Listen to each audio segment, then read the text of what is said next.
ఉంటాయి, విశాఖపట్నం అట్టు ఉంటాయి, మురసరలో ఇట్లాంటి ఏరియాలో ఆ కొండల మీదకి ఇళ్లు కట్టిన తర్వాత డిమాండ్లు బిగిన్ అవుతాయి. మాకు కొండపైకి నీళ్లు ఇస్తారా లేదా, రోడ్డు వేస్తారా లేదా, మరుగుదొడ్లు కట్టిస్తారా లేదా, ఇట్లాంటి కోట్ల రూపాయలు ఖర్చు.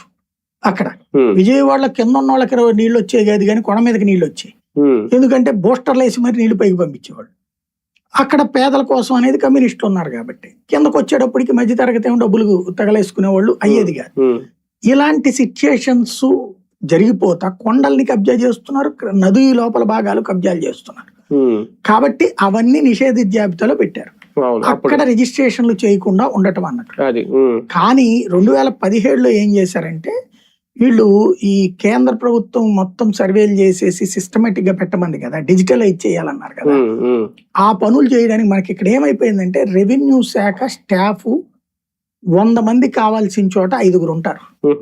ఈ 5గురికి ఓ పక్కన బోలెడు సర్టిఫికెట్ల పనులు ఉంటాయి, డెత్ సర్టిఫికెట్లు, బర్త్ సర్టిఫికెట్లు, అట్లాగే ఎవరైనా చనిపోతే పంచనామాలు, అన్ని రకాల పనులు వాళ్ళకే ఉంటాయి. విపరీతమైన ఓవర్లోడ్ ఉంటుంది. ఆ ఓవర్లోడ్ ఉన్నటువంటి వాళ్ళు ఇంకే పనులు చేయగలుగుతారు వాళ్ళు, ప్లస్ వాళ్ళకే ఈ పని అప్పచెప్పి అక్కడ కావాలని నువ్వు అదనపు సిబ్బందిని ఇవ్వాలి.